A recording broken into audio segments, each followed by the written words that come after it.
We're hot. We're recording. But are we hot? We're definitely not hot. It's not that bad as long as the wind's not blowing. I'm not miserable, but I have been more comfortable. But shall we get this puppy rolling? Let's do it.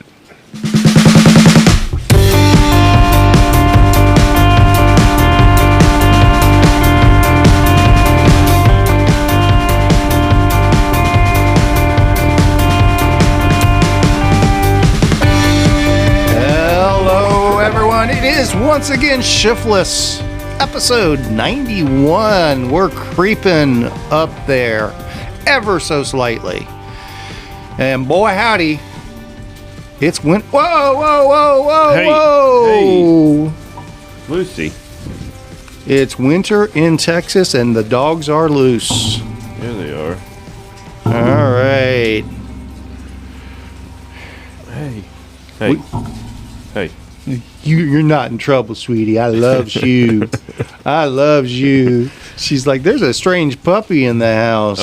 They've been getting along really well. Everybody's getting along? Mm-hmm. All right.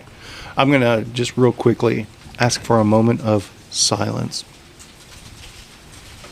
Well, not quite silence, but close enough. All right. So we'll do our AI break there and get the intro music and all that good stuff. And we'll let the AI take over from this point on and take care of all this background noise from the leaves and the wind. And I don't hear anything. I don't know. Nothing at all. It doesn't exist anymore. So how about a quick weather update, Bradford? It's fucking cold. And windy. It is not proper riding weather. It is not. Yeah. I mean, at least the surfaces are dry. You know? There is that. Okay. It's so strange. We had no precip. Shannon sent me a picture of his house, and he probably had, I don't know, 1.5 inches, 2 inches of snow. Yeah, it's the Gulf Coast blizzard. Yeah, sort of thing. H-town. So, yeah. So I mean, I'm okay with cold. I'm okay with wet. I'm okay with windy. You start mixing them up. I can't do all three together. Yeah. Paula looks like she's looking for. Is there a dog missing? She's probably looking for Lucy. Okay. And but anyway, before we get too deep into this, make your announcement, Bradford. Oh, I don't know. Do I have an announcement? Well, your introduction. Oh, we are joined today. I'm sorry. You're so out of practice. I am out of practice. We're joined today by our buddy, our friend, our hero, Mr. DJ Caleb.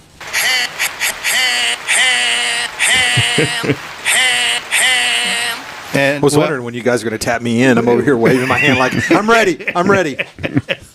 Put me in, coach. Actually, moment of silence now. And back. Sorry. I'm trying to drink coffee. And that was like a record scratcher. Was that me? Yeah. Well, I'm trying to drink my coffee, but then it keeps hitting the microphone. That's all right. That's all right. It's yeah, because if we kick in the AI, we won't get Caleb's applause or horn or anything like that. Oh, that's right. Yeah. AI don't like rap horn or ham horn. Ham horn. Ham. All right. So how does DJ Caleb interpret today's weather? What's it like from your realm? My realm, I'm concerned that my nose is going to drip on my laptop because it is dripping. And I have a heater underneath the table, which is as long as the wind's not working or blowing, it's working fairly well. My concern is that the wind's going to blow it out and then it's going to leak gas everywhere and then we're all going to die. The wind will keep that from happening. Yeah, so. I think so. But so what? It's like it's 31. It's I'm about to say it's technically sub-freezing and breezy. Yeah, it is. Well, it's not breezy. It is windy. I would call it breezy, at least where we're at. Yeah, gusty. It's gusty. It's gusty. Yeah. And hey, but it's the price we pay. Yeah, I'll be honest with you. I would rather be sitting here in this than 110 degrees and 98% humidity. Just dripping. So. Yeah. Speaking of humidity, we've gotten high humidity warnings in our house before on our little Ecobee thermostat. Yesterday we got low humidity Yeah. It was like below 10%. Inside the house? Inside the house. So the heater was running. The heater was running. That shows you Yeah. how much the heater's been running. So Yeah. that would explain why we're all coughing and dry nosing and all that stuff. It's cold as shit in my house. Is it? Yeah, we do. So I don't ever We turn got a on. doggy door. Does that affect? Does that I'm sure it let a lot of does. air out? I'm sure it does.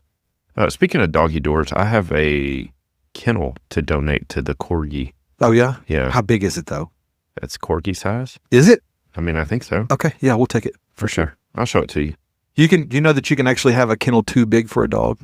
Yeah. We've had people donate kennels to us that were like for like a lab or, Oh, yeah. or a Weimaraner, like what you have. Well, and they're this- like, that's too big. They'll actually shit in it. Yeah. It's too big for them. our Oh, new look- is that what happens? Yeah. Yeah. Our new little guy has already outgrown the kennel we got Speaking with of, him 3 days ago. are we gonna have a gender reveal party or some kind of like you gonna like show us a sonogram or do you want to tell everybody what's going on with the new addition to the Casa Verde? Oh, yeah, we have yet another dog. We're up to 4 now. I think 4 is the magic number. Is it? I don't think 5 is ever going to happen. De La Soul said 3. Oh, yeah, it did. 3 is the magic number. Yeah. I do remember that song. No, so we have Leonard or Leo. We struggled for a while trying to figure out a name because we definitely wanted to keep with the L's. Oh yeah. Yeah.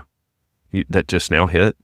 That Did you notice that, Kevin? I did. That's why I came up with Luther as the suggestion. Yes. Oh. Yeah. I was trying to get Lucius to fly. I like Lucius. Yeah, I like Lucius too, and I like the fact that it's ironic because Lucius means the light, and he's black as Boy, night. he is a lump of coal with fur, isn't he? So good looking though. He's such a good dog too, and got him from a fellow cyclist as well. So Who's that? Kenny Lunchbox Cherry? would Oh work. yeah. Huh? Lunchbox. That's me. Oh, I got you. Lunchbox for a name. I'm sorry. My coffee hasn't kicked in yet. But literally the easiest dog I've ever taken in. But and I told Paula So far, it is early in the process. that's true. It's very true. But beautiful in his kennel. Walks without a leash. Stays right by your side if he wanders off, it's because he's pooping or peeing. And then comes right back. Now I don't know much about labs other than they're great dogs. Is that normal for a lab puppy, or are they typically pretty rambunctious or Well, it energetic? depends. I mean, Okay. it just depends. But he's not full lab. He's half black German Shepherd and then half Interesting. chocolate lab, according to Kenny. Okay. So There is no chocolate in that dog. He is. black as night. He is. Yeah. Yeah. Yeah. The absence of light. It looked like he was dug out of the You'd be hills of West Virginia. You'd be surprised what colors may come up down the road. So Yeah. Mhm. It's true. But great boy. I mean, just nice, just chill, super chill. And him and Lucy were out in the yard playing yesterday, and it was one of the cutest things. Just chasing each other and being all cutesy. Yeah, she needs that's going to be good for her because Oh, yeah. Lucky and Lucy are kind of Luna. Luna, I'm sorry, Yeah. have retired from the run fast around Yeah. and act like a jackass. Mm-hmm. Kevin, how's your dogs? Much like Kevin and I. we act like jackasses. Yeah, that's true. But running around and acting crazy, nah, not so much. I appreciate you leaving me out of that equation. Yeah, I did. Intentionally. My dogs are nothing but balls of static at the moment. Yeah, So yeah. it's literally I pet Bailey, and it's just every time I get within 3 inches, zap, zap, zap, zap. And zap, she looks zap. at you like, why did you do that? Why are you doing that to me? Stop petting me. Yeah. It's all good though. All good. Big weekend. Huge weekend. Huge. Huge. First- The hugest. It's the first official race of the season for Spinistry. It's the first official Race money- under Trump. money grab under the privateer. Oh, yeah. Heading nomenclature title. Yeah. It's That's exciting. It's sincerely exciting. We're tapping on 525 registrations at the moment. We are definitely at a guaranteed minimum purse of $5,000 for the privateer. Wow. on Sunday. And depending on how many people qualify on Saturday and opt into the privateer, hopefully that purse goes up a few $1,000s more overnight Saturday night. So, folks, that's more money than Unbound. But well, it is though, actually, no, it isn't. Unbound doesn't have a purse. Yeah, actually, would pay out. Yeah, Lifetime added individial race purses this year, I do believe. Oh, okay. So this is the first year because I remember. I believe that's I haven't been keeping track of it, but it really, it all pales in comparison to that Gravel World's $100,000 payout. Yeah. That's just absolutely obnoxious. I met with some of the Gravel World's folks this week. Very cool conversation. Oh, nice. That's going to be a really good show. We're going to put together a Spinistry group and head up that way. Really? Yeah. When is that going to happen? Or don't know yet? August 23rd is Gravel Worlds. Okay. And then in April. Wait, we're supposed to be in Maine in August. Maine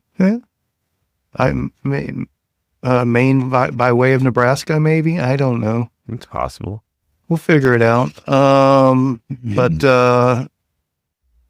And then they're having a cool gravel camp in April. I think April 25th or something like that. That we're going to look at maybe doing a thing there as well. Working on some stuff. Really excited. And then you've got some cool adventures going on, but I guess we're not allowed to share that stuff. No, we can. I think we can talk about it. We can't talk about what we're doing, like the actual thing, but the three of us and our extended friends have a mutual love for the Terralingua Big Bend area, and was able to pitch the idea to Shimano to do a video and photo shoot of some new and upcoming componentry, and they liked it. So we're going to go down there for a week and play in the desert. Going to do some things, and excited to say that we were able to work it out to have a special guest caterer to come down for craft services. Yes, I'm excited. Brad, do you want to tell us who that person is? That's me, buddy. Is it you? Yeah. Yeah. Do you know you're going to have to act professional around me down there? I only know how to act professional. Are you? You realize you're going to be his bitch down there, right? No. I'm not like that at all. Mm-hmm. I have all the respect for all the various disciplines that come down there and that are a part of a production excited. like that. I'm very excited. Yeah. I want to do some fun stuff. Yeah. The cool thing is, your boy told me that they don't have any dietary restrictions. Really? I'm like, that is awesome. Huh. I I was for sure that somebody would have something. I would have thought so Hey, too. it's not a huge crew. I think total people is 12. 9. 9? Oh, 9. Okay. 9. Yeah. Well, 10 counting me. Yeah. So that's a very Yeah. that's going to make it easier for you too. It's a lot less. I mean, And the cool thing is, it doesn't take long to make 9 peanut butter and jelly sandwiches. that's true. That's true. Wind. But the cool thing is, I'm not responsible for breakfast any day. Well, how am I going to eat, Brad? And he said they have a plan. I was like, do they? I was like, okay. Dang. So it's just So you get to lunch and sleep dinner. late. Yeah. It's just lunch and dinner every day. Okay. I'm excited. Have they said where we're going to do lunch and dinner, or are you going to do lunch on site? It's going to be one of those cabins, I would imagine. Okay. That I don't know. Oh, that'd be great. We'll figure it out. Okay. I'm sure. But I'm excited. Yeah, it'd be Very great. excited. Yeah. Are you and Get It still going down there to scout? Or Yeah. Yeah. When's that? Yeah. Next weekend. Next weekend. Yeah. Okay. No, second weekend. Oh, you said Sixth. first weekend. I'm sorry. Well, the first is on like a Sunday, I think. First is Saturday. Saturday. Okay. So it's the first. I count Friday. Is Friday the weekend? Let's have this conversation. No, It's not. No. Saturday's the weekend. I always counted Friday as the beginning of the weekend. Friday's the I wake up precursor. thinking, I don't Are you know. crying? Yeah, my eyes watering, buddy. I was. I leak when I'm cold.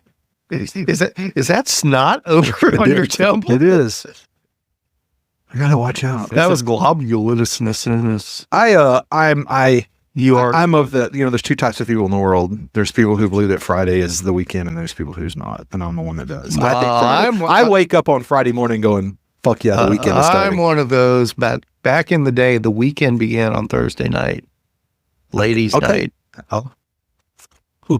Yeah. I think really where it breaks down is if you're a Monday through Friday guy, that's the week. And so that any day you don't have to work is the weekend. That's the way I've always thought about it. I think that's the way 98% of the population thinks about it. Friday afternoon in the ad world for a lot of people is But I've never had slow. I've never had a Monday through Friday job like since I was a child, basically. Yeah. So it's irrelevant. Weekends, holidays, it didn't make a shit bit of difference. They're all just days. Mm-hmm. Yeah. So we're going to go down there and scout and do a little riding. But I told Garrett, I was like, man, I got to work. We're not going down there to ride the whole time. He's like, yeah, man, that's cool. I'll go. Yeah. Let's do it. And he'll just ride the whole time. Yeah. Did you see what that monster did? At North Shore? Yeah. I didn't even know it was open. He went, what did he do? What did he actually do? Like I haven't laps heard wise? anything about He this. did 3 full laps, Uh-huh. 34:19. Yeah. I think just a touch over 7 hours. 70 miles. Yeah, 68 something. Yeah. Averaged 9.4 Let's just miles call an it hour. 69. Yeah. Yeah. Averaged 9.4 miles an hour. Yeah. 34:19. Yeah. Single speed. Attaboy. Animal. Attaboy. Animal. Yeah.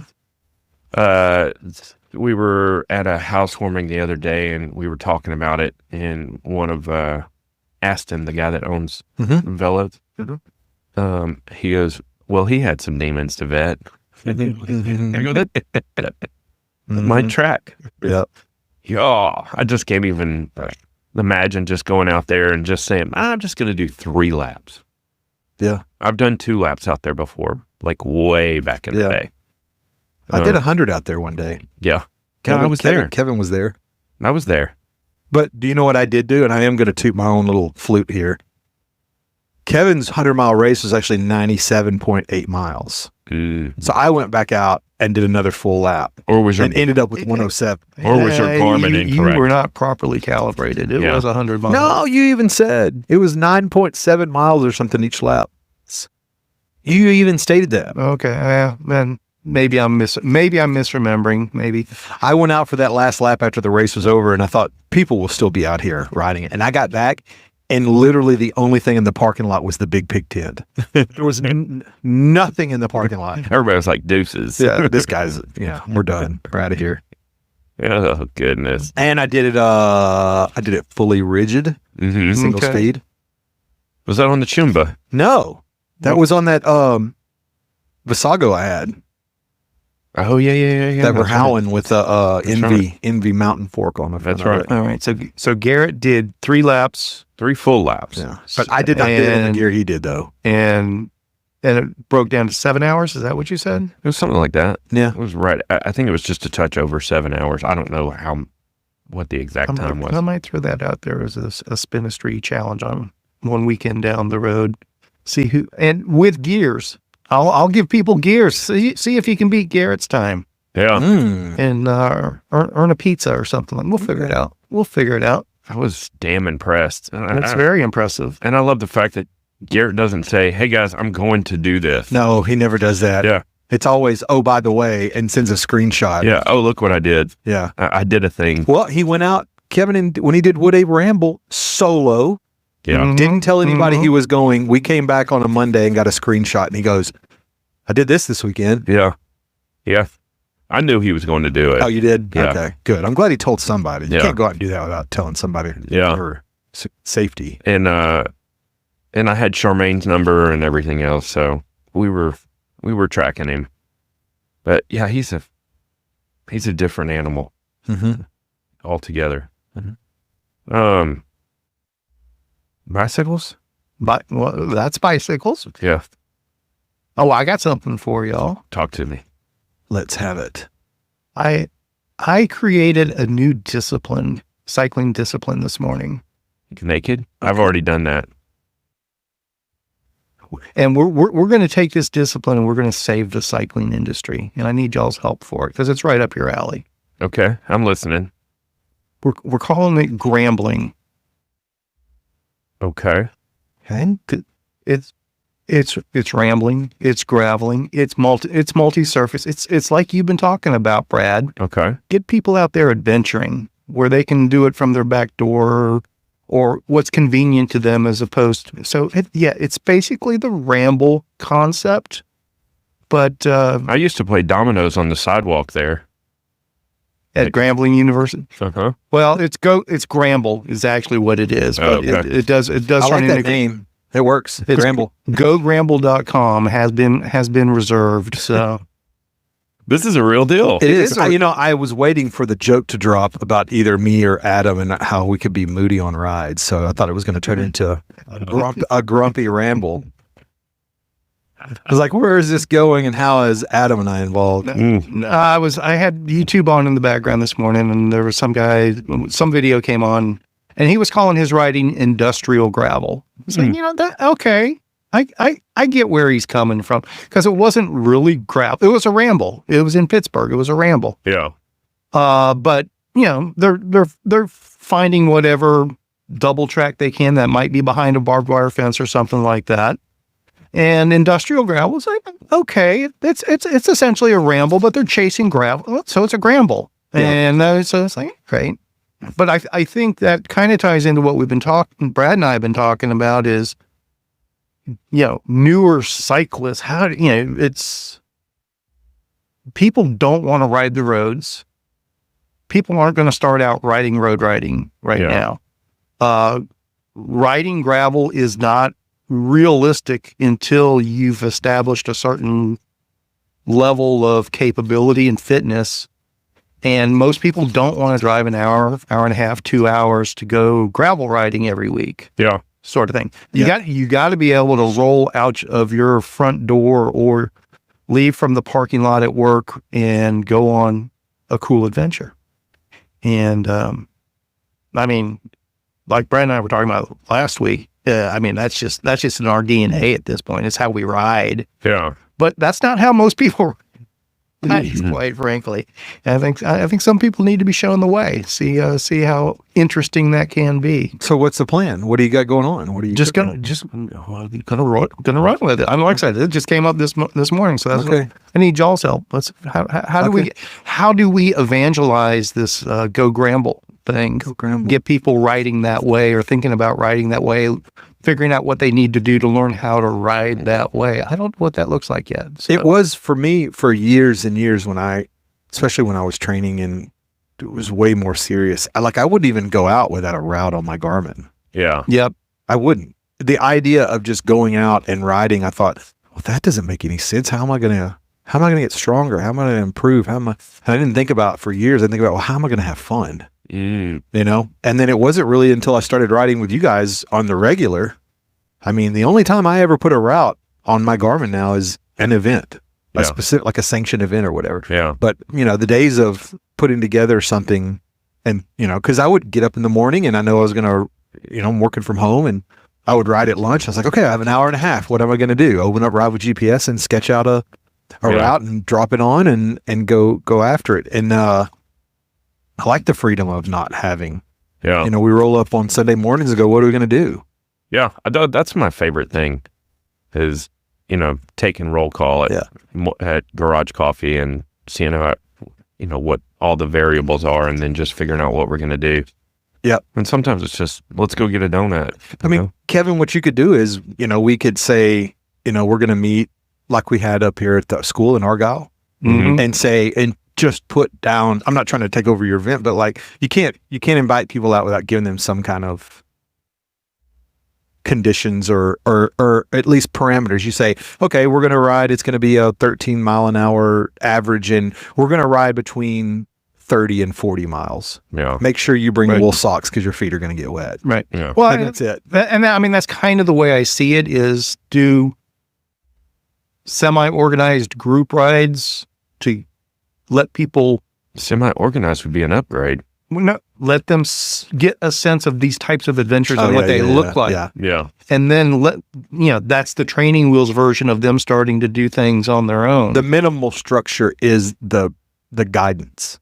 Well, is to kind of set. Well, how do you tie together bike path and single track and a gravel road behind a barricade. And, and I mean, like when y'all showed me that UNT bridge on that ramble ride we did that time, I'd never been across that bridge, and now it's like I gotta throw that in. Under it a million times. Yeah, never paid any attention to it, and now it's like every time I'm riding up that way, I gotta cross that bridge. It's so cool. It laces in perfect. Yeah, it really does. Mm-hmm. You cross it when you get there. Yeah.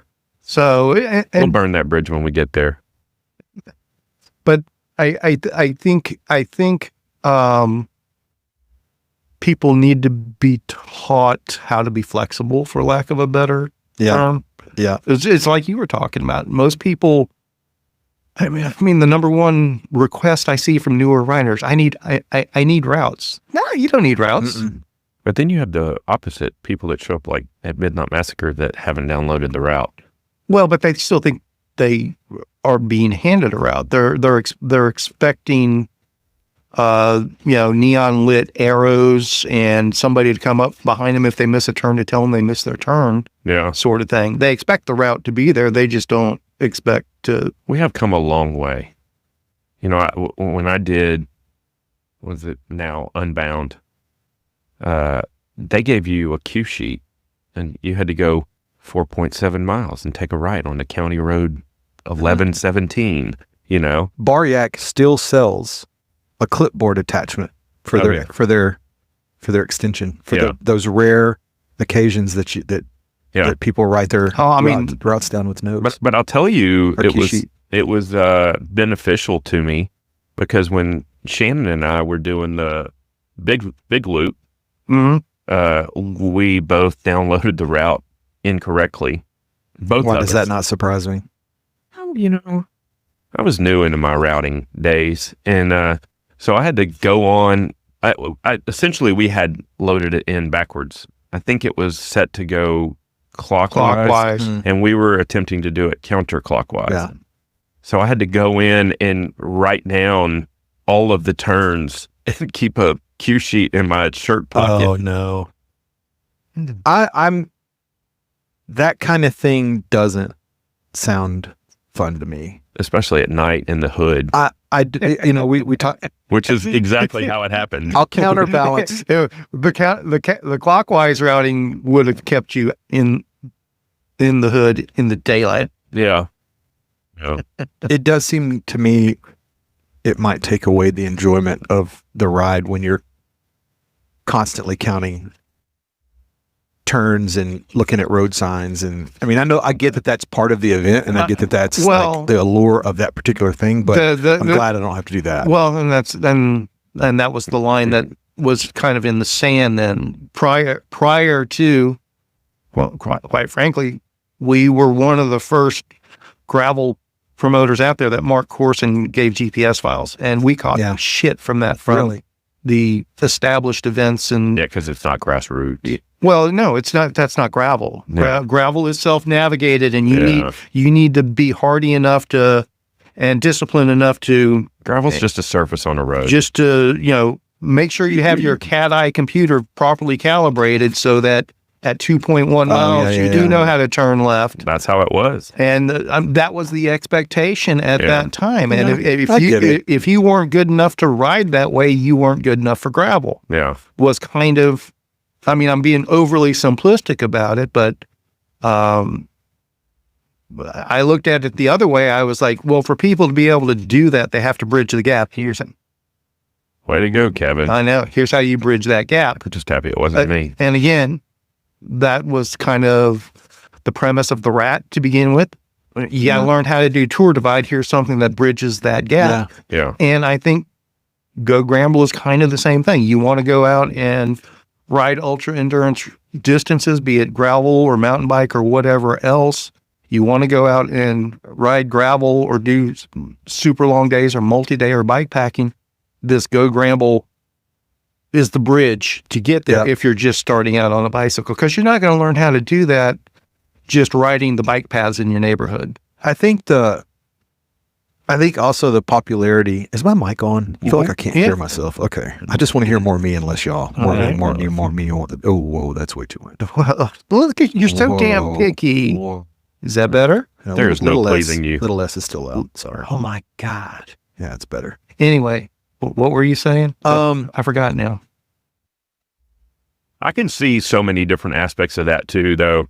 Like, part of me thinks that whole mentality was bred out of laziness, where people didn't want to mark course and they wanted to put the burden on the rider instead of lending a helping hand and kind of introducing. It was more of a tough guy mentality, like, oh, you've got to earn your keep, and you've got to, navigate yourself and be self-sufficient, which I get, but you also have to coddle people to a certain point to get them to come on in, but I also understand the facet of, well, you do need to learn how to self-navigate. You do need to know if you're headed east or north or south, and you do need to be able to track, okay, I've been 2 miles, I should be looking for a water tower or whatever, because in the occasions when you've experienced it, where you get to the corner and there's not enough to turn left. So I could argue both sides, and I see both sides, but from what you have always been trying to do, I feel like, which is grow the cycling community, I like the way you have taken it, because you are more welcoming to the novice, the gravel curious, the adventure curious, whereas historically it was fucking figure it out or get lost and cry in the ditch, And what I find extremely fascinating these days is, yeah, oh well, I'll ruffle some feathers here. I know what I was going to say. Go for it. Talking. Kind of. He said he didn't know what he was. He said he lost. No, he said he was going to ruffle some feathers. Don't cut him off. Oh, then by all means. Well, you touched on it on, maybe there was some laziness on the front end about marking course and stuff like that. I don't know that laziness was the factor then. I think it's a factor now, unfortunately, quite frankly. I mean, there are numerous high-profile events out there these days that people pay hundreds of dollars of entry fees to get into, and there's not the first arrow on that course. It's like, we gave you the GPS file. So there's no arrows on the course. There's no water tables. It's multi-hundreds of dollars to enter. Maybe there's a swag bag on the front. Maybe there's no meal at the end. Is there a t-shirt? Maybe. Is there a t-shirt? Probably not. You got to pay $25 extra. No, probably $40 extra for the t-shirt these days. We need to bring back wife beaters. No, that isn't on. Team. What are you doing? I mean, event shirts. Tank tops. How about tank tops? No. Tank tops, men should not wear tank tops. AI remove Brad in the previous 38 seconds. What is the prompt for that? I think it'd be awesome if you gave out tank tops as your ride shirt. My opinion is I like events that you don't get shit out of it, because you go and the only reward is crossing the finish line. Yeah. I don't disagree with that. I don't understand why people are willing to spend $225 for that, though. Yeah. That's all I'm getting at. And don't get me wrong, if the event promoter is getting people to do that, more power to them. I mean, you guys know me. I'm not here to put on the biggest events ever. I don't measure success by how many people show up at the starting line, nor how many people finish. Actually, I think the fewer people that finish, the more successful it is. Yeah, that was one of the most astounding things that I heard when I watched the Barkley marathons, when he said, my goal is to only have one person finished. And then you and I were talking about that, and you were like, that's kind of how I'd like to do things too on some aspects. On some things, yes. Yeah. But I mean, I think we are at we touched on it some last week. I think we're at a critical junction for gravel events this year. It's going to be interesting to see how things do play out. Yeah. I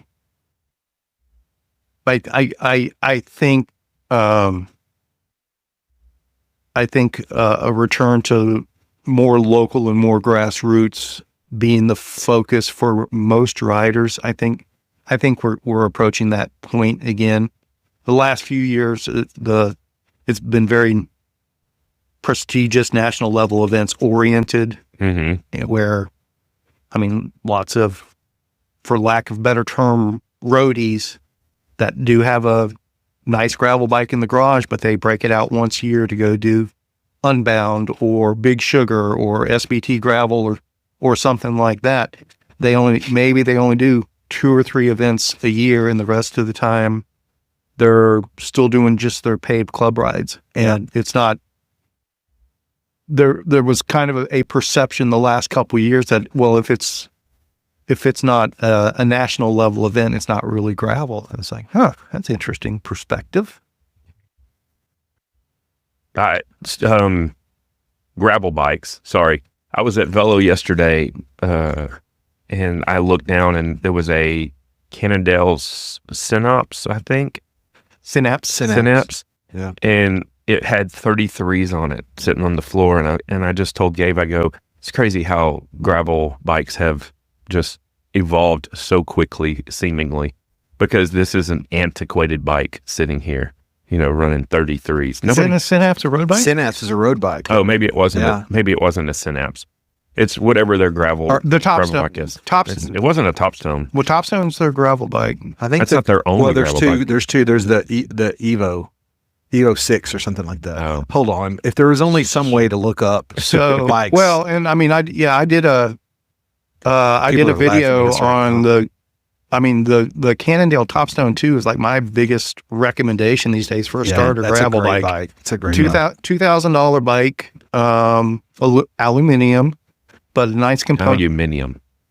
Nice component mix. Comes with 38s, but it does have room, I want to say, for 50s. 45s for sure. It'll take 45s, I know.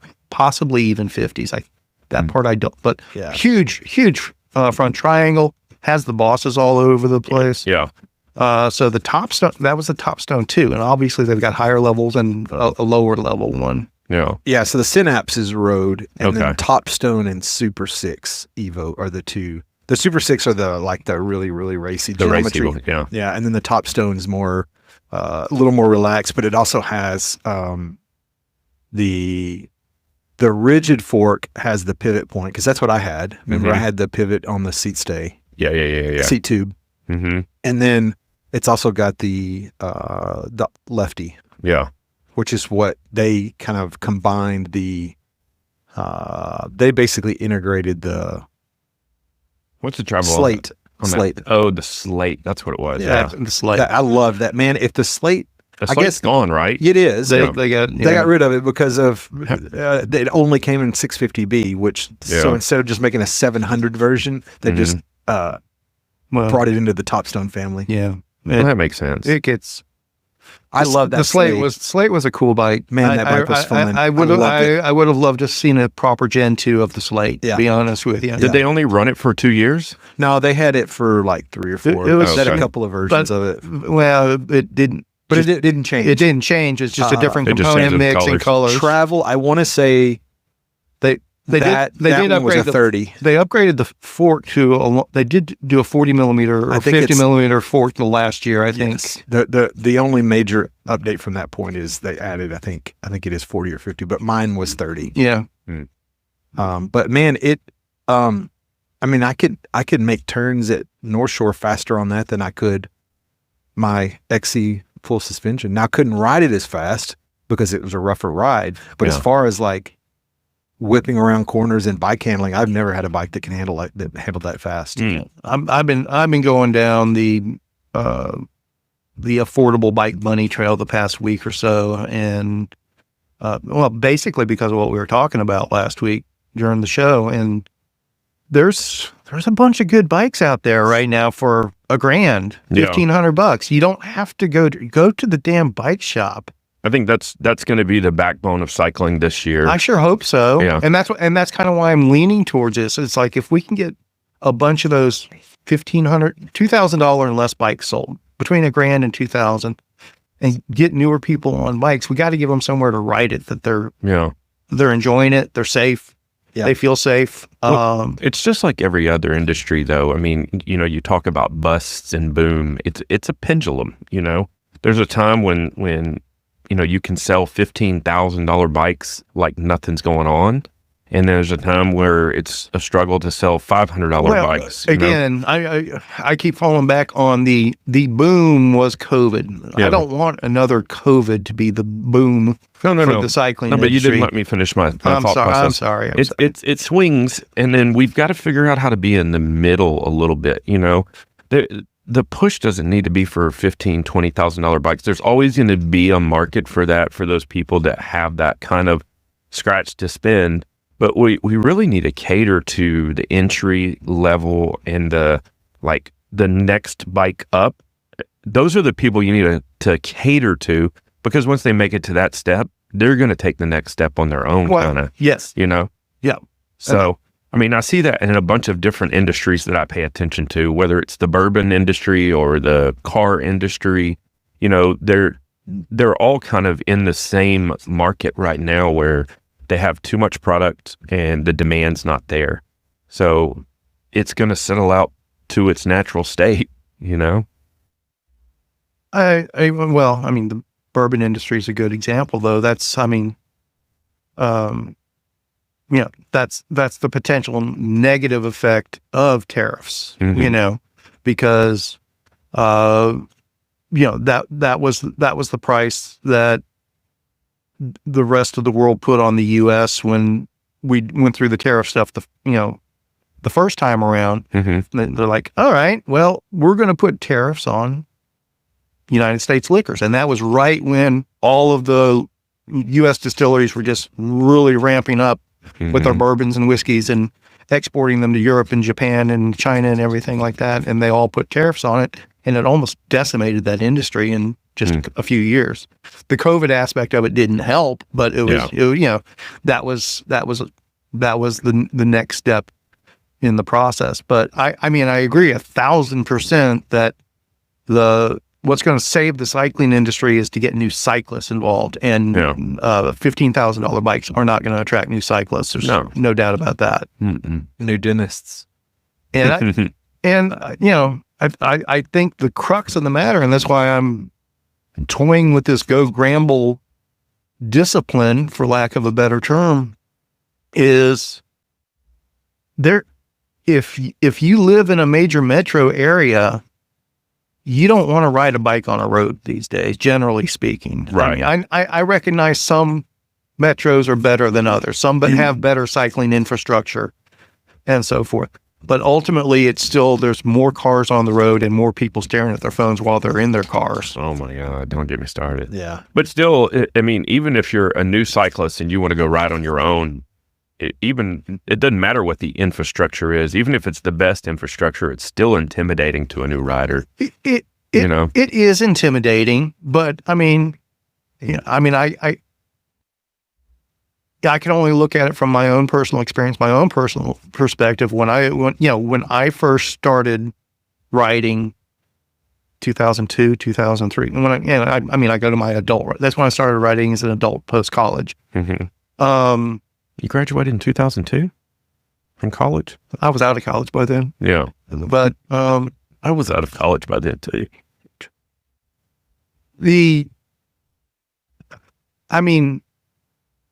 To get on the bike and pedal around, I was okay with that to a certain point. And what I wasn't comfortable with, I started hunting down bike paths, and that's when I found mountain bike trails too. Mm-hmm.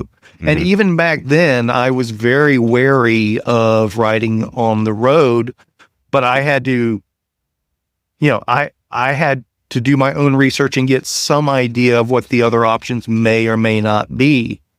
And that was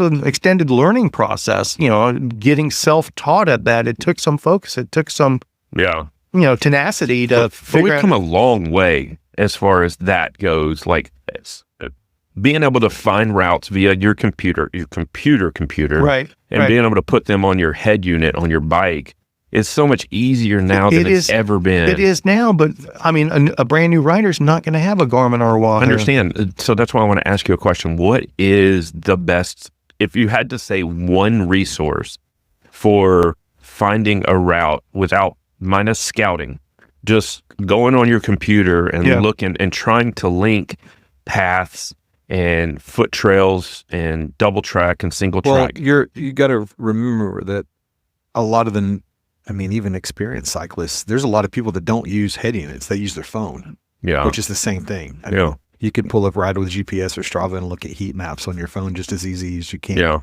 add a route to it. Right. So heat maps maps are pretty cool. Heat maps, like, I don't use them very much because we ride in the same area so much. And I mean, shit, the heat maps that are visible are what we've ridden. Yeah. But I have gone to other cities. But you can toggle off your own heat map. You know that? Yeah, sure. I'm just saying, like I don't look at it very often just because I'm so used to riding the same vast amount of roads that we have out here. But I have, like, when I've traveled to see my folks or my in-laws in Baton Rouge, that area or whatever, I'll look at heat maps. There's no heat maps in South Louisiana, though no one rides bikes down there. But it's a good way to determine, especially if you're intimidated by the possibility of getting on a road, is like, oh, this road is pretty well traveled. Yeah. This must be, like, of the roads that are available, this must be one of the ones that seemingly, I don't want to say safe to ride on. There's no such thing as a safe road, but if more people are riding bikes on this road than the one that's a quarter mile left of it going the same way, it's more cycling awareness. And then, I mean, that's basically my answer is how, I think heat maps are the best way. But that said, is Strava the only place that you can find heat maps? No, Ride with GPS has heat maps. Okay. But on both of them, you have to have the upgraded subscription to be able. I think it's a subscription, boys. Isn't that what I said? What did we say? Prescription? I don't know. Who said prescription? You said, run the tape back, AI. Did say prescription? Yes, you did. Paid premium service on both of them in order to, like, Strava, you can get kind of a blown out or expanded out view of heat maps, but you can't take it down to the street level to know what exact street it is. So you have to have the upgraded service on Strava to see detailed heat maps and Ride with GPS as well. So the one-stop shop, that's where it gets tricky. For routes, generally speaking, I definitely prefer Ride with GPS over Strava for heat maps and route building and things like that. So if I had to subscribe to one or the other and pay the premium, personally, I would choose Ride with GPS.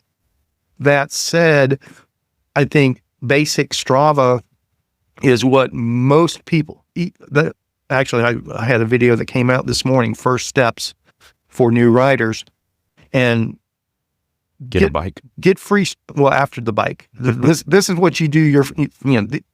You do these things first. Ride your bike a few times, then figure out what the next steps are.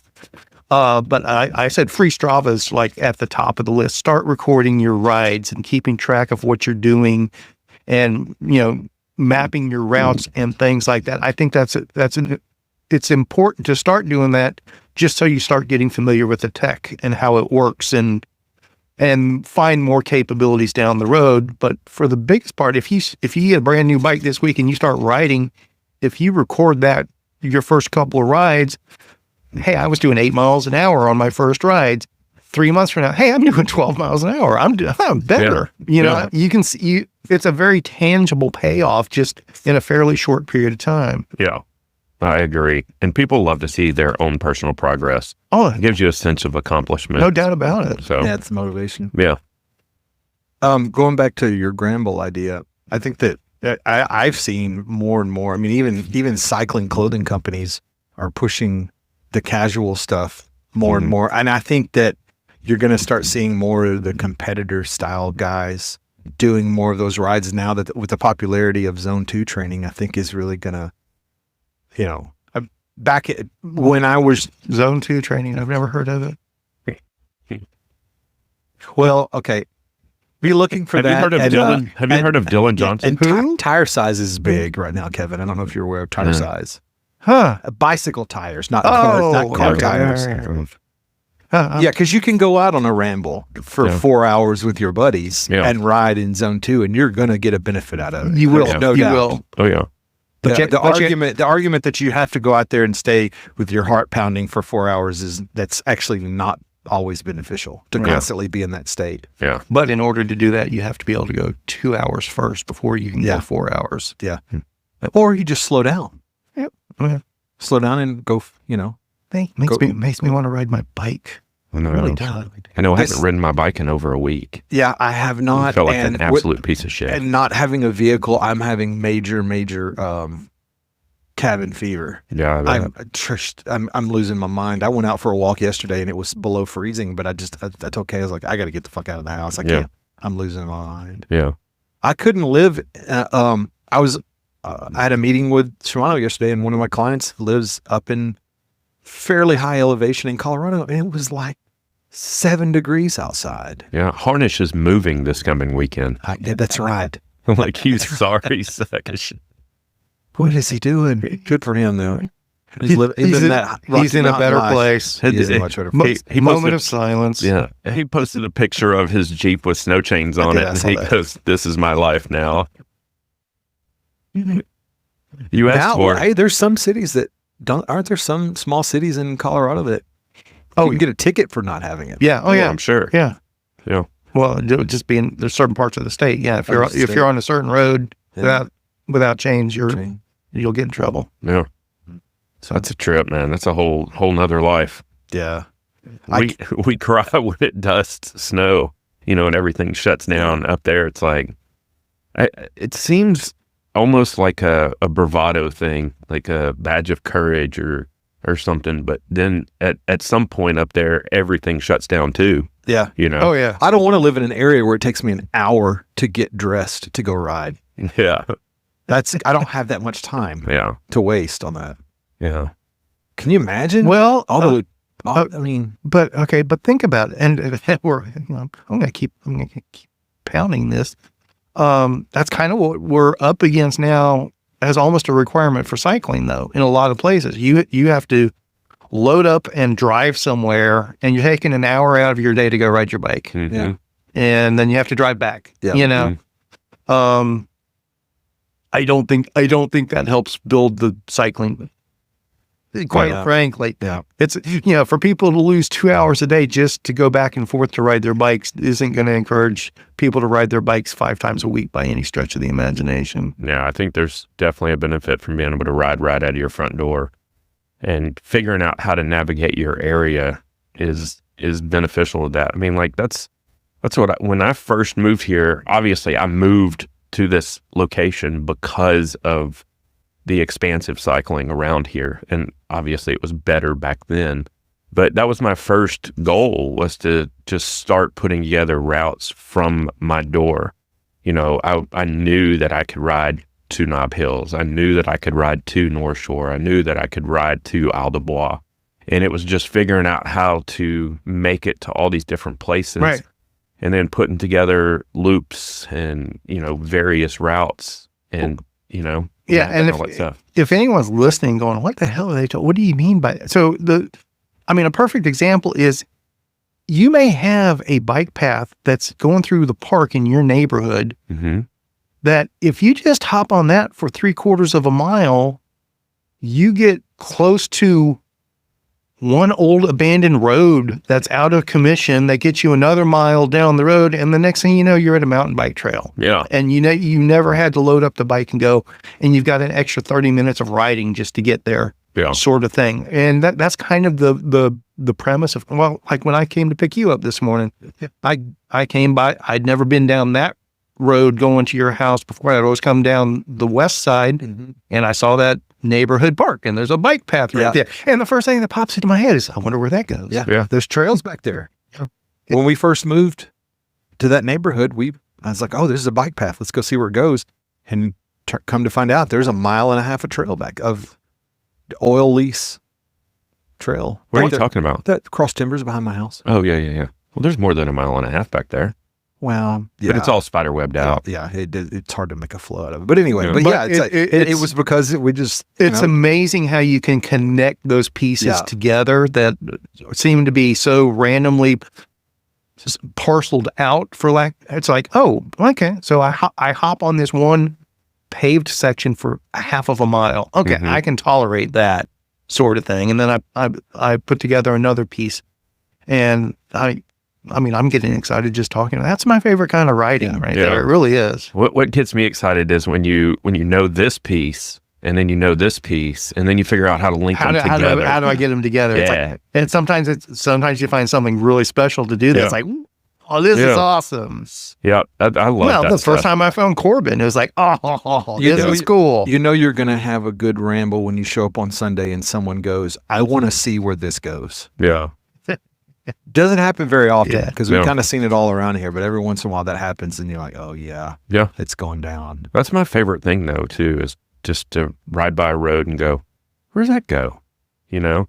And I think we're getting more removed from that because you can look on Google Maps and see everything pretty much. And a lot of people don't ride without a computer with a route loaded Yep. onto them. Yep. So a lot of times, people are head down just waiting for their next turn, So I love the fact of when we leave out on Sunday and we don't have an agenda and we go, oh, we're just going to go, let's start by going to get a donut. Yeah, I was about to say the only agenda is can we make it to the donut shop before they sell out of cronuts? Yeah. Which we haven't been successful the last couple of times. No, because you guys can't get out of here before 9:30, 9:40. And the lady specifically said you got to be here at before 9:00 to get a cronut. Okay. Sorry, not You guys sorry. like to stand around and That's what garage coffee jibber is. jabber. Caleb wants his cronuts. I do, man. Have you ever had one? I don't know what a cronut is. It's a Croissant croissant donut that's been marriage. fried like a donut, Okay. and they are They're incredible. They're next level glutton. yeah. Yeah. It's- I have never met anyone that So can are eat there more than two. are these glazed, frosted, or Yeah, but glazed. it's soaked. It's not like glazed on the outside. It's almost like the glaze goes all the way through it. It's just absolutely penetrates the soul of that donut. It's like it's what a Krispy Kreme donut wishes it was. Yeah. Okay. Pretty amazing. Pretty amazing. And they're hard to get. Not every donut shop makes them, and when people find out they make them, they sell out real fast. Gotcha. There used to be one in Lake Dallas that is now like a nail So which salon or donut something, shop but is this that you're referencing? the one up across the street from Kroger on Teasley, Mm-hmm. right up here by my house, right next to the Anytime Fitness. Is this house over here? Right next to Smoothie I always get King. messed up by this circle that Brad's place is in. It throws off my bearings. It's over. Go past my house, Okay. the opposite direction. So that would be east. Gotcha. It's in that shopping center. Now I'm jonesing next for to a the. cronut. It's over yonder way. That's kind of what I was Yeah. thinking. Yeah. All right. Mhm. All good. I mean, it's a good thing where none of us are directionally challenged in any way, stretch, or form. What else is going on in the bike world, gents?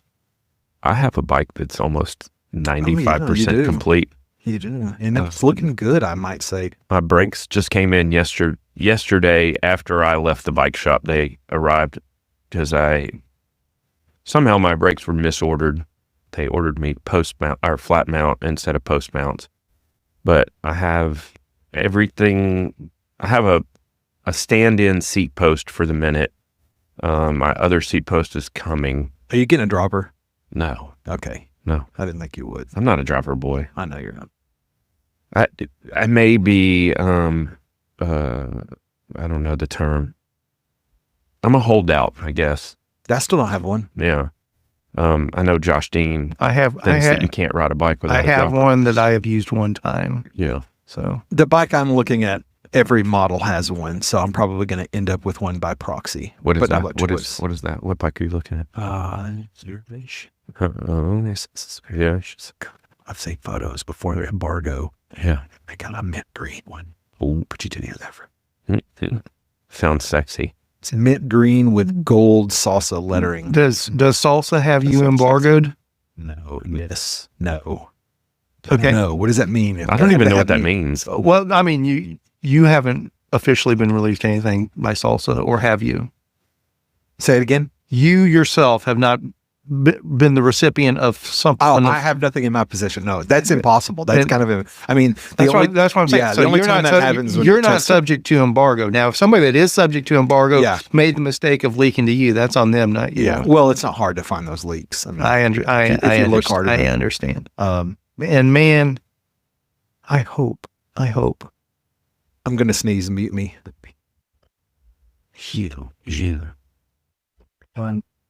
You know, going back to our constant beat of the drum of the bike industry's up shit creek sort of thing.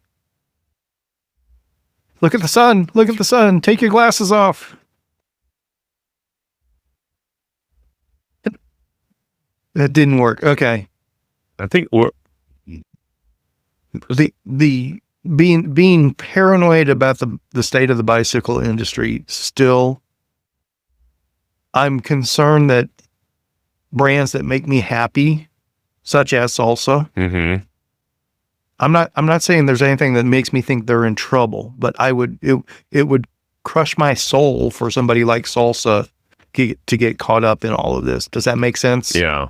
The thing is, QBP would have to be in trouble before Salsa got in trouble, I think. I mean, it's hard to say, and Yeah. it's so crazy right now. You know, all city was QBP. They're gone. You know, hopefully there's no more major departures from the industry. Is what I'm hoping for. But I also hope that new stuff does keep coming out. But I recognize it's not likely that there's going to be nearly as much new stuff. I mean, along with, you know, Salsa and their big e-bike push last year that obviously our household took advantage of. Mm-hmm. You know, by the end of the year, they're blowing out most of those models at huge discounts. So, you know, obviously that didn't work well for them, or that was my perception. If they're blowing those out at those prices. Now I say that the Confluence never went on discount, so that one was probably successful. Yeah. The others maybe not so much. I think that's the beauty of Salsa is they view the cycling world similar to how you view events, where they acknowledge the things that are being done and they do stuff that's not being done for the most part. You know, they are not scared to do some fringe models or dip their toe into waters that are not quite solidified. There would be no gravel scene. There would be no Tour Divide scene without Salsa in at these levels. What's possible? Would there be people that were doing those things? Yes. Yeah. You don't have to have Salsa to go ride gravel or do the Tour Divide. But are you good? Yeah, good. You're hot. I'm back. Surly's similar as well, you know? I mean, my understanding is Surly came this close to going under a couple years ago, but that I don't know anything specific along those lines. And Surly's been, I think they're on back towards the uptick now, but they're not the prominent player they used to be. I would love to see them get strong again. But what you're judging that by is just anecdotal, you know, because when at least the way I process it is, I remember, 15 years ago, everybody was on a Surly. Sure. And there's been all these waves of brands that have just been prominent in our cycling circles.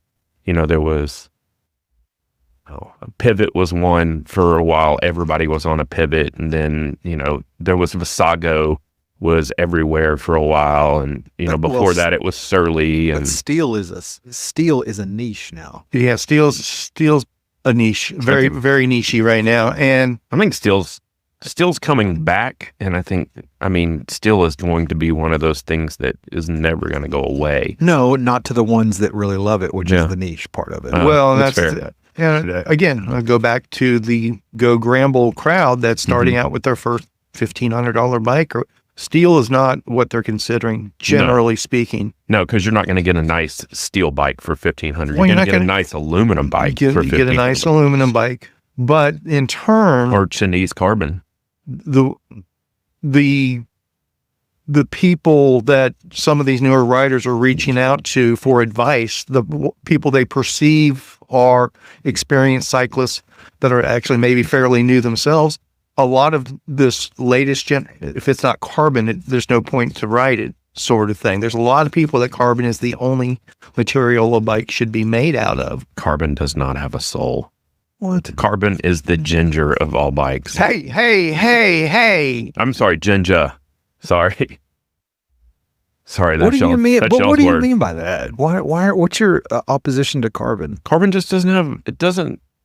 So in my very, very amateur opinion, carbon is a beautiful material. I can't disagree with that. But carbon has a very finite life.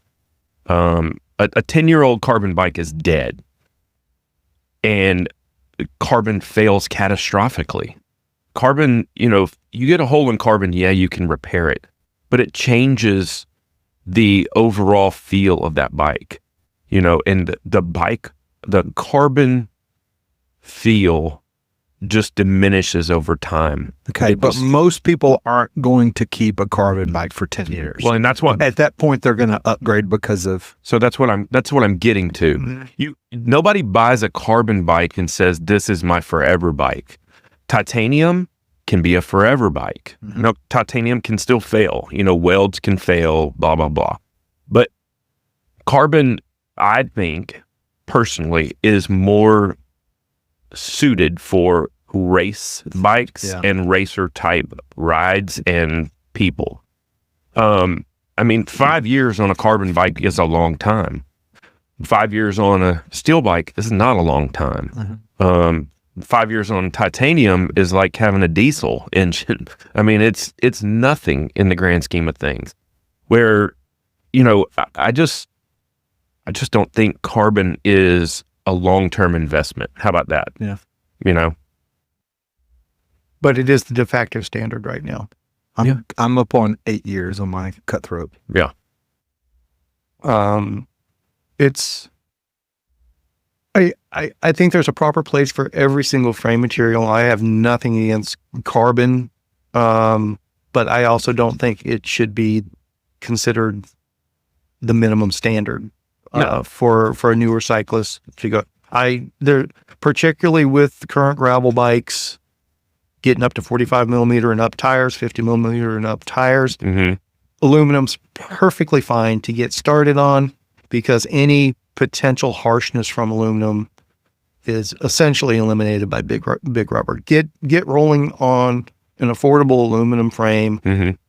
Find out what you like about that bike, don't like about that bike, and then if you're really passionate about it and ready to upgrade after a year or two, you'll have a better idea what you really want, which is probably going to be titanium.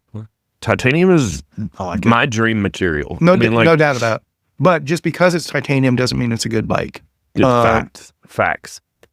Who was it that made titanium bikes that were just I'll think of it in a minute. Yeah, Airborne or something like that. I'm not going to throw any brands out there at the moment, but there's some fairly understood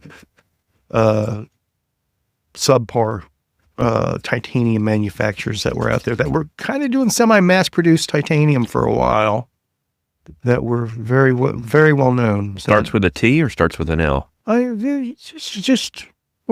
We're not going there. You guys ever seen the process of how titanium is mined and how it is manufactured, the actual process? Titanium is a man-made material. It is, but it comes from a natural material that has to be mined. You still have to mine the ore from somewhere. Yeah, but have you ever seen how it works? I don't think none of us are smart enough to even talk about this. I'm just dumb enough I'm brave enough to mention it, knowing that I can't explain all of it. But I watched a video on YouTube of how. Oh, you're an expert now. Of how titanium is manufactured. It's insane. Yeah. What someone figured out. It's 9 steps. Aliens. It's aliens. It's aliens. It's aliens. We didn't have titanium till after Roswell. You know that, right? Or Velcro. Or fiber optics. But I mean, they find it. Or cell phones. There's flakes of it that's in like, almost like crystal. But titanium is not naturally occurring. That's what I'm telling you. No. Whatever the material is that they manufactured out of the ground. There are people that are screaming at us right now. Oh yeah, Josh Dean is probably like, oh my gosh, God. Titanium's not even on the periodic table, is it? Let's just say outlandish shit while Kevin's gone. It is. Well, so I don't know much about titanium other than what I remember from. So now you have to do a dive onto a bike's website to find out what grade of titanium it is. Yeah. Whereas before, like when I'm trying to think who did this, which bike manufacturer, but they used to put the type of titanium on the frame itself, like whether it was a like a 352 or a 64 or whatever. And there's an aluminum component to it and a something else. I can't even remember. You know what? You have a computer in front of you. I do. Do yourself a favor. When we're done, just search on YouTube how is titanium manufactured, and it is. I'm surprised that it costs what it costs now, knowing how much is involved in actually making the material itself. I don't know why it's not more expensive. Titanium is a chemical element. It has a symbol, Ti, and atomic number 22. Found in nature only as an oxide, it can be reduced to produce a lustrous, that's a cool word, lustrous, transition metal with a silver color, low density, and high strength, resistant to corrosion in seawater, aqua regia, and chlorine. Titanium was discovered in Cornwall, Great Britain. Okay, titanium can be alloyed. Okay, so that's what it is. Titanium can be alloyed with iron, aluminum, vanadium, and can't say that word, molybdenum, among other elements. So the ones that we're familiar with that are in cycling is typically an alloy that's made with titanium and aluminum. I do believe, if not, no, titanium and vanadium are thing. But there's... So y'all figured titanium out? No, yeah, start making your own? We're going to make Absolutely not. We're going to crank out a batch in the kitchen here in a little bit. So it says the most commonly used 6061 T6 aluminum alloy. So, but there are multiple different grades of titanium in the cycling world, and I don't know the. Are you out of gas? No, I just put a new one in, but I think the wind blew it out. Gotcha. But I still think titanium is my dream material. If I was designing a bike and starting with the frame, there would be no doubt that titanium would be my frame choice. I currently have an aluminum bike that I absolutely love, a steel bike I absolutely love, and a titanium bike I absolutely love.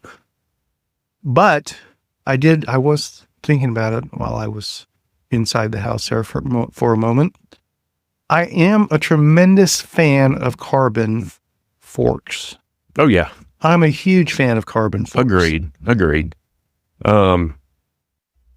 But they're overbuilt, exactly, which is why you like them so much. Exactly. But then it shaves 2 pounds off the steel rigid fork. Yeah, and so that's the thing, because that's a totally different thought process there, because you can overbuild a carbon fork and it's lighter than a steel fork or even an aluminum fork.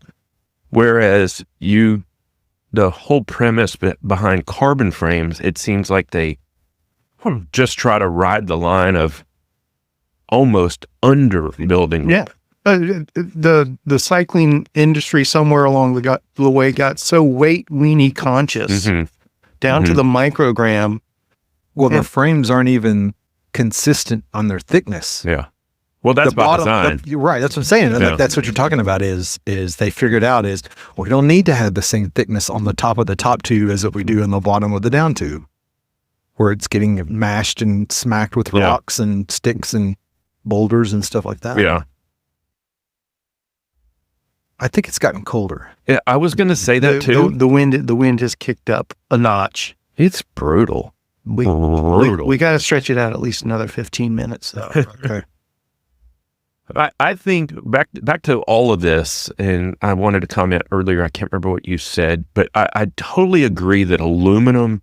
I think there's been whispers of this for the past year, 2 years, but aluminum is making a big comeback, and I think it's much like you said, because of people embracing bigger tire sizes. Now all of a sudden, aluminum is a more viable material for frames, and because so what is the catch? Is it because it's stronger than carbon but cheaper than titanium? Is that why? So it's lighter than steel. It is more durable than carbon, and cheaper than titanium. And it's readily available. Well, it's cheaper than all of them. Yeah, That's true. I mean, it is cheap. There's a reason they make cans out of aluminum, but the thing is, aluminum has historically been kind of regarded as a harsh material when it comes to ride quality. When people say there's no compliance right, there. That's what I was just about to say. When people say this bike is vertically compliant, they're not talking about aluminum for the most part. Yeah. But the thing is, now they're able to do better things with materials, and they're also, using the benefit of the adaptation of larger tires to quiet that harshness that has been generally associated with aluminum frames. So I think, that being said, I think you're going to see a lot of higher end, or at least medium to higher end bikes being aluminum frames because of their ability to use larger tires. Yeah. So I've got that. I tell you, I keep putting it off, but I don't want to put it off any longer. But I have that old stump jumper aluminum frame. It's probably scandium is what Specialized used to use in their aluminum, especially their S-Works. You remember the S-Works, the M4 that they used to do was all scandium, which I don't know what scandium is either. It's an aluminum alloy. Yeah. It's a lighter weight aluminum alloy. Yeah. The only problem with those is those tended to fail catastrophically as well, almost. And that's the problem with aluminum is you can't tune an aluminum frame. Like if a steel frame gets bent, like if the rear triangle gets out just a little bit, you can tweak it, Steel kind of has a memory almost, whereas aluminum does not. Well, you can heat it and move it too. Yeah. That aluminum. Yeah. So I have that frame. I've been wanting to build just a dick around bike, but I thought it'd be great to have another 29 drop bar bike. Yeah. Yeah. But I just don't know. I stripped it down years ago to just the frame, and I don't know how to put parts on it as far as what's compatible. It's compatibility because it's probably a 2000. That's the understatement of the year. Yeah. I have no idea what bike parts fit with what anymore. Yeah. It wouldn't be that difficult to figure it out, though. Well, knowing that it's dated 2015, I think, or 16. Yeah. Well, the geometry is going to be your biggest hurdle, and your headset. Wheels and forks are going to be. Yeah. But you can put just about any fork on there. I've got that envy. Wouldn't it be funny to put? Is it tapered? I don't know. If it's 2016, it's probably still tapered. Wait, maybe not. I just need to bring it by. Yeah. We need to just look at it one day when it's not 30 degrees I've stripped outside. the paint off of it. I'm going to paint it and everything. Yeah. Now I am going to say this. I do think drop bar mountain bikes I think are going to be a thing. Yeah, and that's where I was going with this. I think we're going to settle out in the next couple of years. And obviously it's going to change beyond that, but I think what we're going to end up with is something along the lines of your slate / topstone. We're going to end up with something that's going to be able to do like a 2.2 tire. Aluminum is probably going to be the frame material, and then it's going to have some form of suspension up front, whether it's like an old school Cannondale head shock or, a loft style fork. I think that is kind of where we're all evolving to in the Gramble world, or in your Gramble. An elastomer fork. Yeah.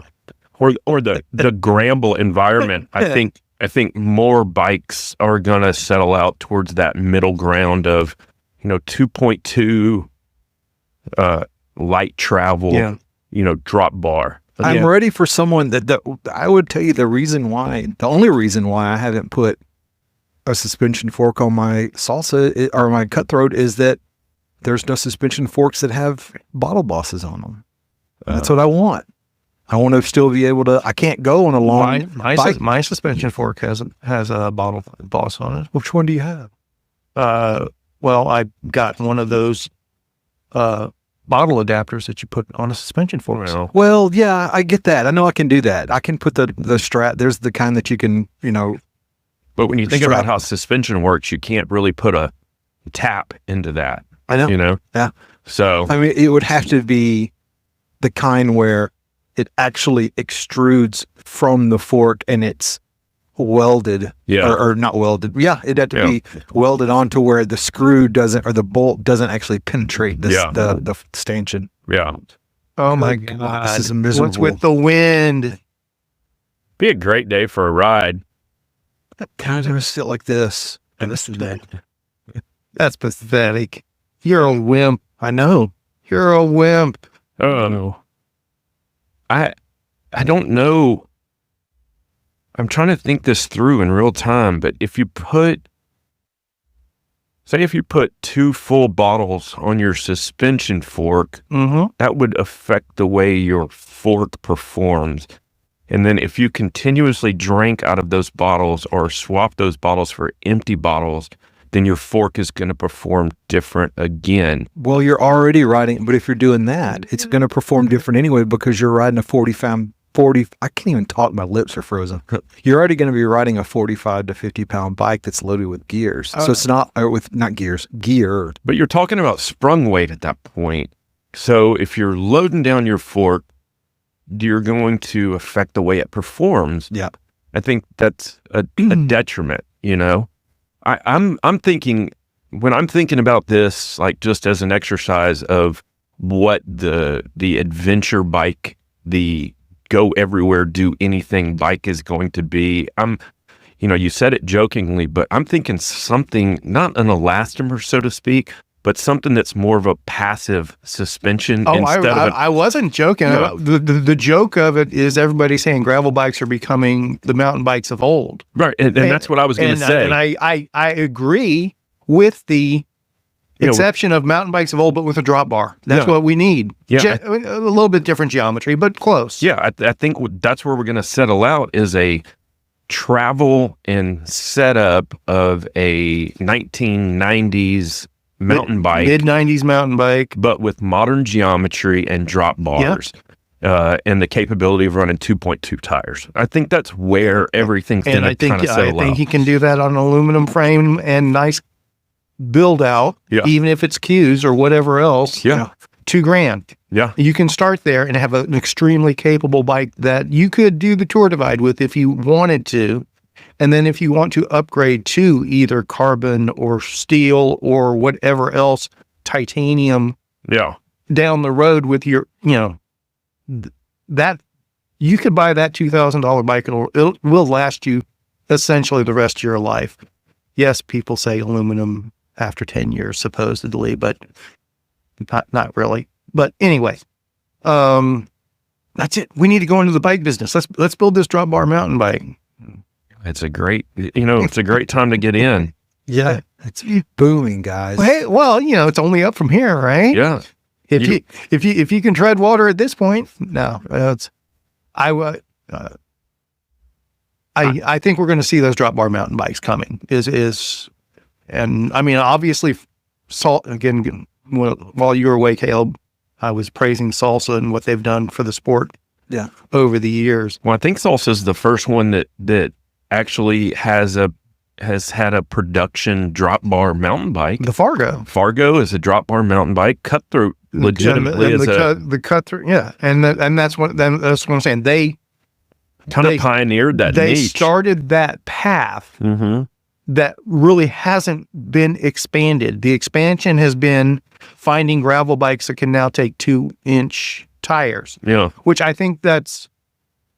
I think the Fargo's done 3-inch for years. I think that's appropriate, but I think we need to actually, as opposed to getting gravel bikes that do bigger tires, get more mountain bikes with drop bar capability. If that makes any sense whatsoever, I think gravel bikes and mountain bikes need to get together and have some sexy time. Yes, and have some babies. Yep. It's a huge. We need to get a bottle of tequila. Yes. Yeah. I think it's a mistake that they changed this, but because that's where the DNA is of the Cutthroat. But up until 2 years ago, the map of the Tour Divide is on the bottom of the Cutthroat. Yeah, it was designed for the Tour Divide. Yes. Yeah. And it's a fantastic bike. I am not diminishing the Cutthroat by. Do they do the aluminum? They had an aluminum Cutthroat for a while, didn't they? Not that I'm aware of, I don't think unless so. it was the first year. But I'm pretty sure it's always been. I've got a war dollar over here. Let me look. And I thought I remembered an aluminum Cutthroat back in the day, but maybe not. I know that there was a guy that was taking the geometry of a Cutthroat and he was manufacturing titanium. I don't know what he called it. He didn't say the Cutthroat word, but I know that that's what it was based off of. Understood. I mean, there's room in the market for it, and I think the price points are there. Well, I told you I was going down that rabbit trail of affordable bikes. There's a giant XTC out there right now.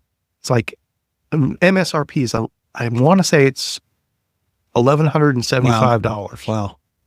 And it's a pretty decent build kit for that. And right now, if you order it now, you get a free dropper post, upgrade with it, sort of thing. But you can take a platform like that and, put a drop bar setup on it. I mean, obviously, you're going to have to find some way to adjust the sizing to line up. And that's always been the trick of taking an existing mountain bike and putting a drop bar on it. The size, what's the right size? You really have to start paying the stems and seat posts and stuff like that, generally speaking. But I think there's some off the shelf frames that could be adapted along those lines. It could be interesting. Anything on the aluminum Cutthroat? I can't find anything definitive. Okay, I could be misremembering. I was thinking Gen 1 Cutthroats, there was an aluminum and a carbon, but maybe not. Reviews of the Salsa aluminum Cutthroat. Hold on. Stand by. Okay. No, it's showing a picture of a carbon one. I could be wrong, but I don't think. Maybe not. I don't think so. And Fargo never had an aluminum one, right? It's steel and titanium. Or tie, yeah. But they don't do the titanium anymore. Right? It is coming back? Yep. Okay. Yep. Yeah. Now, I think much like that brand down in Austin, how they were outsourcing their titanium frames, and then that brand, you mean the one that you have on your bike stand? Yeah. They were outsourcing all their titanium to Linsky. Yeah. And then Tennessee. Salsa was doing the same thing with their Fargo at one point, and then I think they had to migrate to I think Taiwan. I think Kona was too when they were doing their Thai ones at first. And I think, but all of them evolved from Linsky. Yeah, and I think Linsky has evolved to where they're not doing anybody else's bikes that I'm aware of. They probably still are, but they basically told, from what I understand, I don't have this on really good accord, but they basically told Chumba, we're not making your frames anymore, and that's not what happened. Oh, Kevin, whatever. Anyways, they broke up somehow, whether it was Chumba or Linsky, but that's why the titanium bikes for Chumba went away for a short time, and then they started doing them in-house, is what I understand. They're making all their titanium bikes in-house now. My Stella was the first run of in-house tie bikes out of the Austin factory, or not factory, I would call Facility. it facility. Yeah. Speaking of titanium and welding, I have something really cool that I'm super excited about. All ears. I had a king cage that was titanium from the single speed world championships in 2009 that I bought from Ron at his shop that still have the stamps where the bottle bosses are that say SSWC 2009, that I may or may not have shed a tear when it cracked. Right. And it hung on my workbench for a while. And a couple of weeks ago, I had this like epiphany. I was like, hey, my kid welds titanium for a living. So I put it in his hands and I go, hey, buddy, fix this for me. And he goes, well, it might not be pretty. And I go, I don't care. Will it be functional? And he goes, absolutely. And so he said, can you just find out the wall thickness of it? I sent Ron an email and I said, hey, this thing's cracked. And he's already replaced it. He sent me one at a deep, deep discount, thanks to King Cage. Those guys are freaking awesome. And he goes, hey, you can send it in and I'll send you another one for, the cost of shipping or whatever. And I sent him an email back and said, no, that's already happened. I said, but my kid welds titanium. He goes, by all means, have at it, Sends me the wall thickness. My kid walks in yesterday. My cage is fixed. Maybe better than new. Yeah. And it just has a cute little bead right around where the crack was. Yeah. And so that's what's on my new Stella. Nice. I'm pretty stoked about it. That's cool. Yeah. I got Caleb wet coming here, but it's not snot. Okay. So I'm like, it's so cool because my kid was 6 years old when I bought that cage. How cool is it? And now he welded it together for me and it will probably last another 10 years, at least. So I'm pretty stoked about it. Yeah. Titanium is the forever material. It is. It's awesome shit. So, I don't know about you gents, but I'm tired of the wind. it's fucking cold. Yeah, I can't move on mounts anymore. Let's go ride our bikes indoors. Oh, God.